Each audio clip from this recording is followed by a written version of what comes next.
magasugod sa kanang kondisyon. Salamat Ginoo, ikaw nagaproteksyon ka na mo sa tibok simana kung ano yan. At mo kami din ang pagdahil kami. Ikaw tuhon, samtang amo ko sa kahit sa Ginoo. Ikaw magapanalangin sa iya ang ginumala. Inurusag sa kanamo na nagapatalimbo. Ikaw Ginoo atiks ang tagsang kasing-kasing ang mga pulong ang mga batian Ginoo. Kung maay magapatiks ang kasing-kasing na mahimong kami nagabayan sa among pag-alagay na kami matinuban ng kasing pagdani. Salamat Ginoo, ikaw magtubag ng mga pagkampo. Kaya kung kailangan mong pangayon, ubas pa sila sa mga sila sa aming susport ng maluwas.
So, salamat kayo sa atong remnant youth sa kadaghan sa atong mga batanon.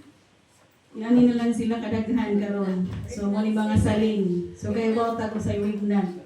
So, saling. The remnant singers sa kuan SDA Youth. Okay? So, nindot ang tanong, mga mobile itong mapuno diri sa mga batanon. So, nindot kayo ang mensahe sa atong mensahe sa awit. Pero mas nindot jud ang mensahe na atong madungog nini nga kabuntagon. So, we are blessed to have a strong woman as our speaker for this afternoon. So, Brother Luke, nalipay ko nga sa imong care group, imong gi-encourage sa imong mga kababaihan nga may muda sa inyong kanang buhali. So nindot unta kay murag anad naman gyud tanaw lalaki magda sa wali, so murag kanang murag rare lang yun nga ang babae mo sugot mo wali. So nindot unta nga sa atong care group kung natay mga memory na ang babae, atong iampo nga di gyud sila mabalipad. Kay at least kung malakaw na ta, so di namin magsalig sa mga lalaki. Di ba? So, care group ni Brother Diong, na makadinay mga member ng mga babae. So, nindot unta nga sa sunod ninyo nga, kanang kuan, sunod nga, kanang schedule, babae ang madala kay suportado, musuporta dyan ko. Musuporta dyan ko, basta babalipay dyan ko, basta babae mo dala diri. Di man sa ingon nga, kanang bitang, nang hinambog o sa balinha. Basta malipay dyan ko, basta babae ang magdala diri. Then, gusto po na ako sa mga batanon nga na po tayo babae, kay murag si Daniel okay naman kaayo, si Louie. So, nito punta nga na po babae nga may mo dala diri, may nang bisag asa ta, na nagyod tayo pang bato. Okay? So, di na ako dugay-dugayon. Sister Esther, murag ikaw nagyod, imo nagyod ang panahon.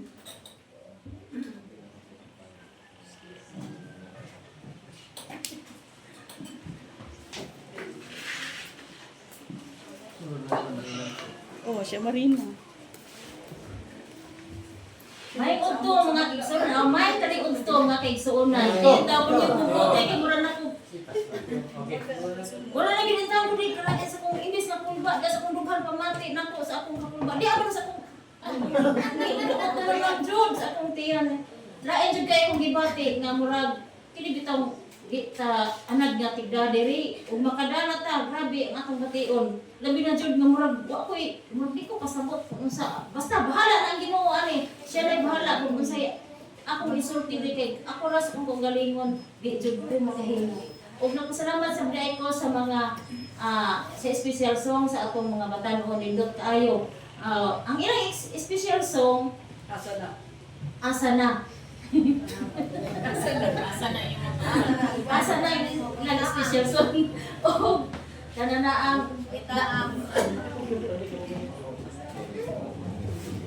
natunaw pod ni sa ako karon nga topic. Akong title sa akong pagdadon kaninyo karon nga kigsuonan.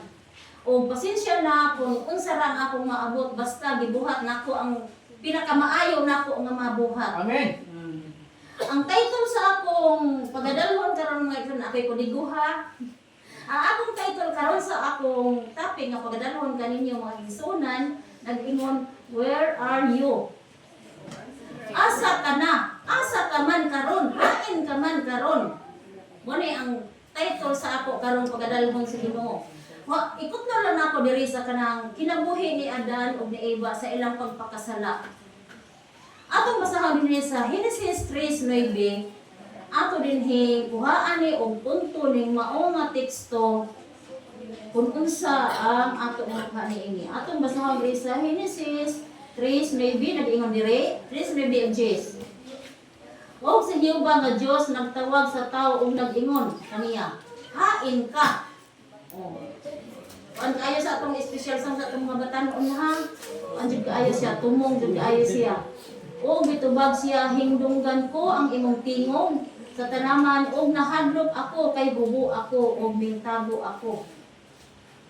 Sa dihang nakasala sila si Adan ug si Eva sa Pilnero. Sa dihang nakasala si Eva. nadala gid siya sa iba karon siya gid alam dito siya sila sa Ginoo nga katong kahoy bunga sa kahoy nga tunga sa tanaman sa Eden dili dito pakaon kay sa panahon nga mukaon sila mamatay gid sila kay kaniadto wa gid untay kamatayon sila wa untay kamatayon ang tao kung wala lang sila hingkaon sa bunga sa kahoy nga nasa tunga sa tanaman sa Eden pero si Eva nadabin sa tinta sa panulay ang yawa nindot kayo ma-explain sa yawa di ba atong nakuha sa atong leksyon atong miaging mga simana nga ang yawa may pabati pa ang nindot nga huni ngadto kang Eva mao nga nadala gyud si Eva giingnan siya nga kana na ang mukaon mo dili tinuod nga mukaon mo dili tinuod nga mamatay mo dili day ko tinuod mabuka kuno ang inyong mga mata muna giingon sa yawa nakaingon ang kanana ang giingon sa iba nga hindot yun siguro ni may namubukasan ang akong mata sa kang gusto niyang bukon niyang mata nadagid si iba unya sad si gihatagan po ni iba si Adan sa mao nga kinini ang bunga sa kahoy pero ubot na to nahulaon no si iba lang ang kanang tintal ni Adan dili pareha ni Eva nga ang tintal niya si Satanas. So bugat ubot ra to bugat ang lisod ba kanang sa ang tagihan sa lisod ba kanang balibaran ang kuan sa yawa ang tintal sa yawa kay yawa na guna siya kontra sa kang Eva nga paghatag lang sa kang kuan Adan nga mukaon siya nakintal siya kay siya ginahuna nga og di siya mukaon, nag-ingon ra ba ang Ginoo nga og mukaon mo mamatay mo? Ani usaha na lang mamatay kuno si Eva. Yung ano siya kauban sa tanaman sa Eden, mo lang na iyang nahuna-huna. Hadlok na siya mo siya kauban sa tanaman sa Eden, mo nga mikaon jud siya sa kahoy nga bunga sa kahoy nga gidili dito sa tanaman sa Eden.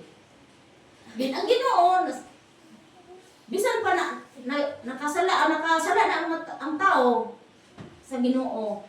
Ang gugma sa Ginoo na ang gihapon dito sa ilang Adan ug ni Eva. Iya kining gitawag, iya kining gipangita.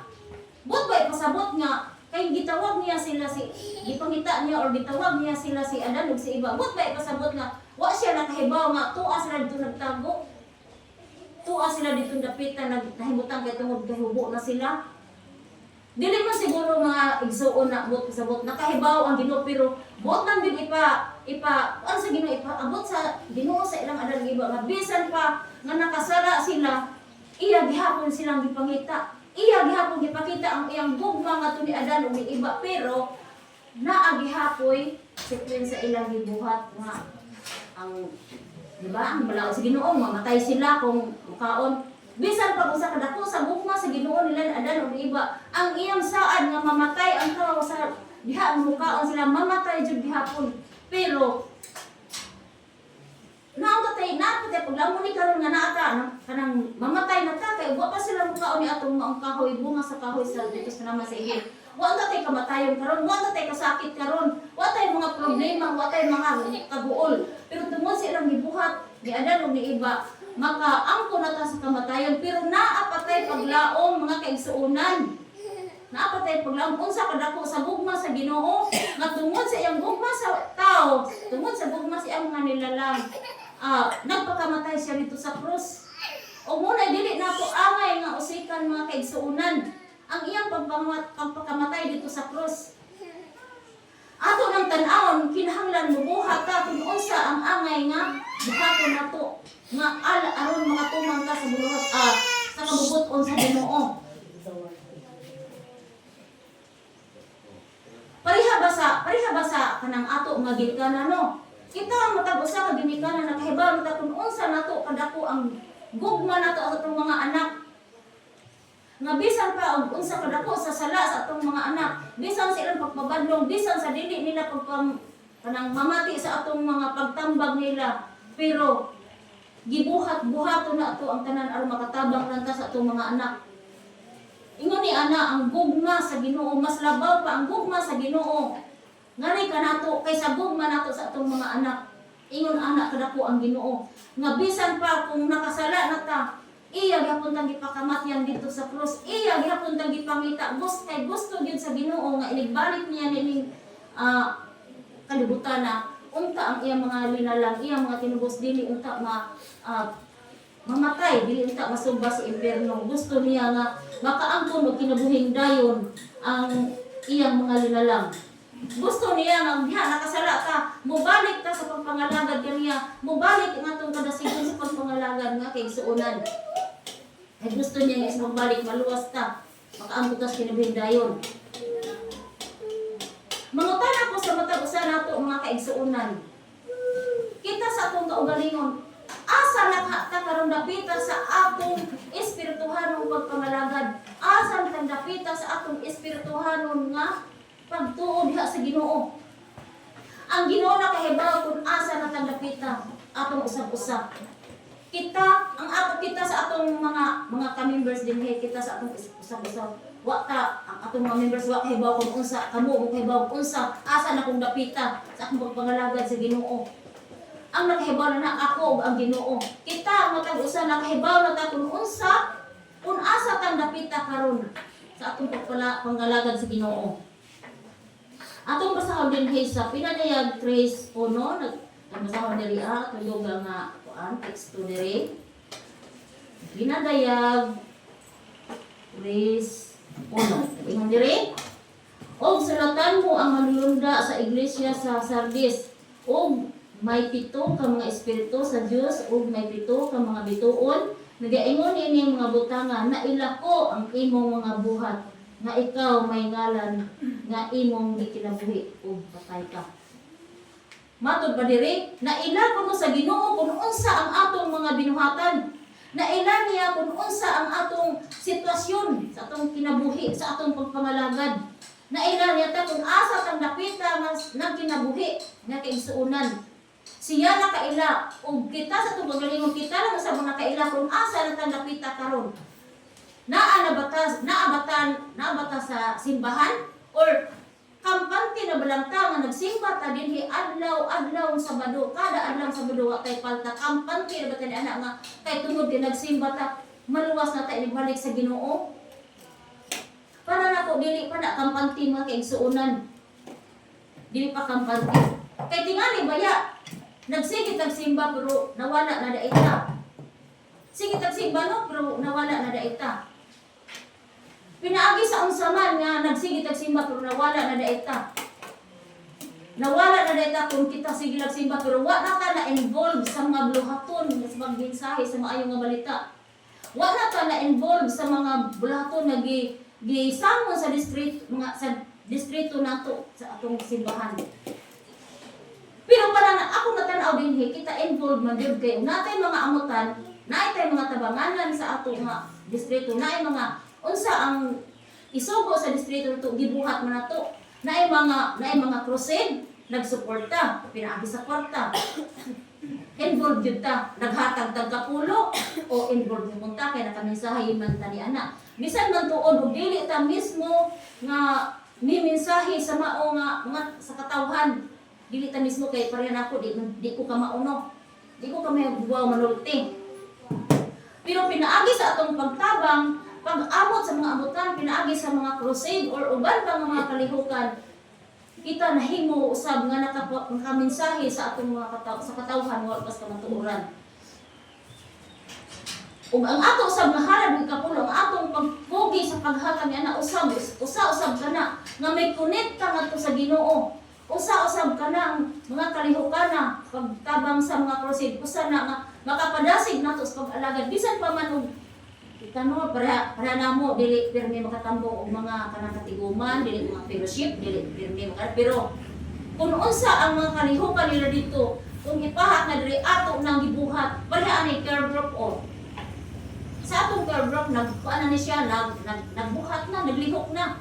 Kaya siguro wa pa ang care group kung wa pa ni promote sa atong distrito, siguro wa gyud ko dising atubangan karon. Kaya brad gusto ra gyud ko lingkod, ra gyud ko pirmi diha sa akong lingkuranan. Pero tungod sa kalihukan nato sa care group, tungod sa mando sa distrito nga mo na itubuhaton aron madasigon kita. Di ako sa imong tubangan. Tingali baya kun kanang asa tagdapitan ni abata sa prodigal son.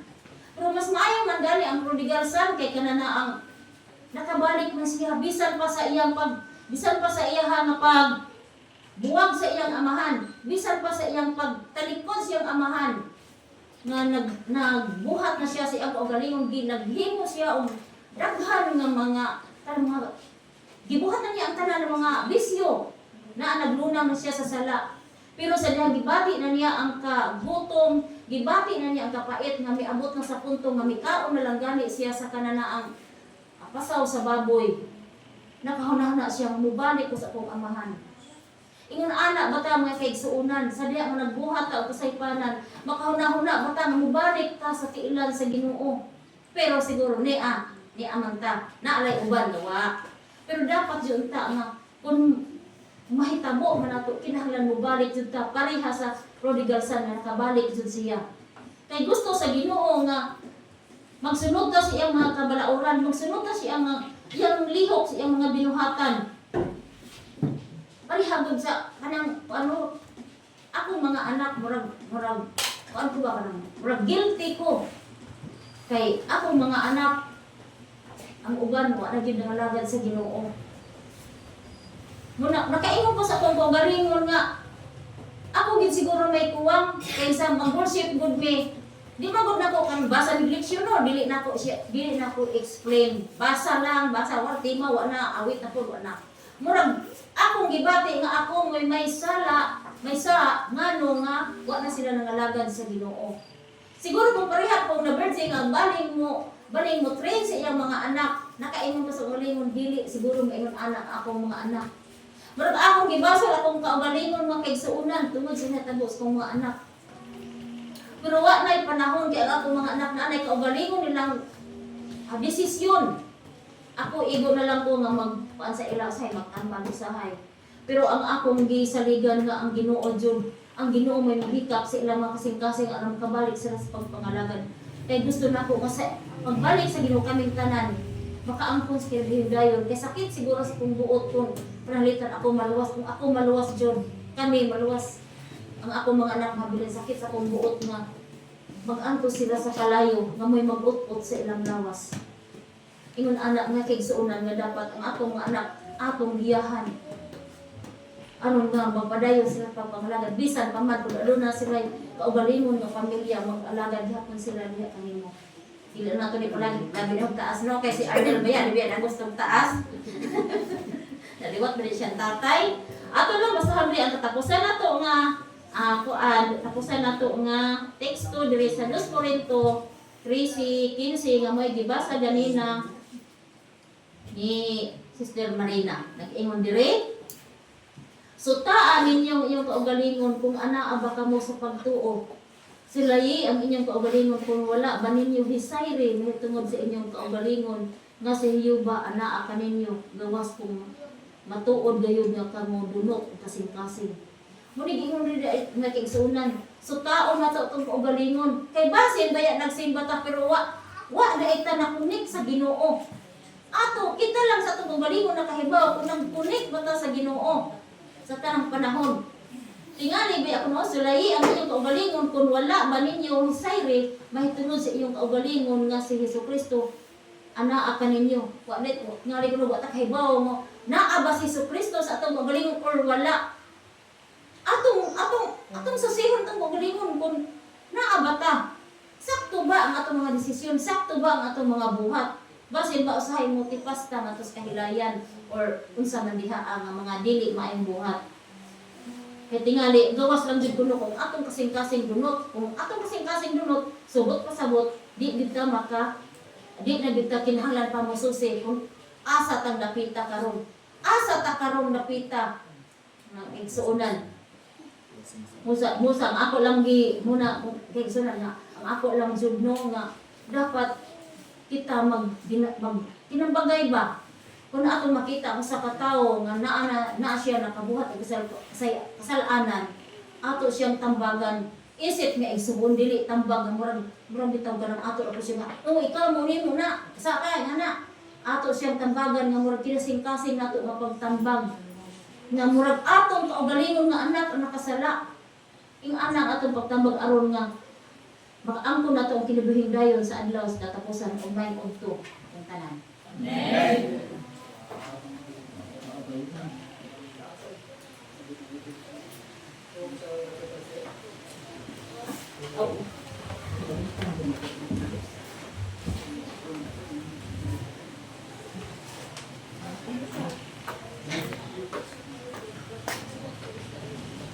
Okay, so for our closing song of Kiksunan, let us sing Leaning on the Everlasting Arms. Let us all stand, please.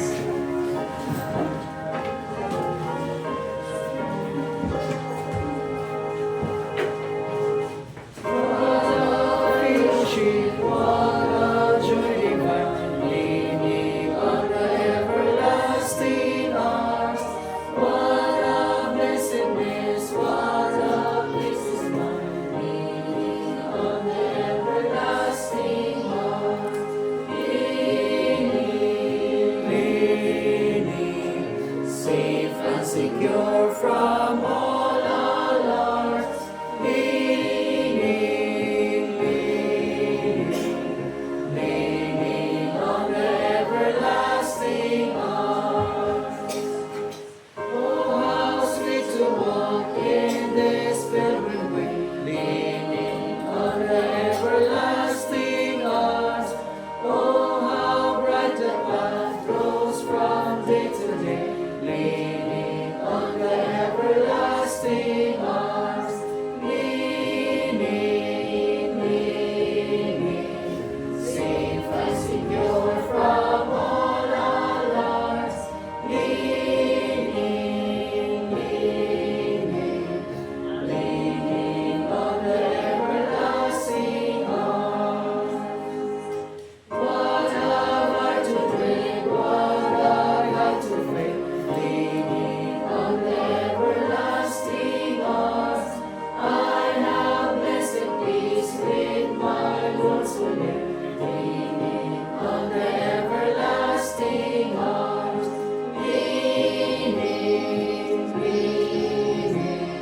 safe and secure from all alarms. Leaning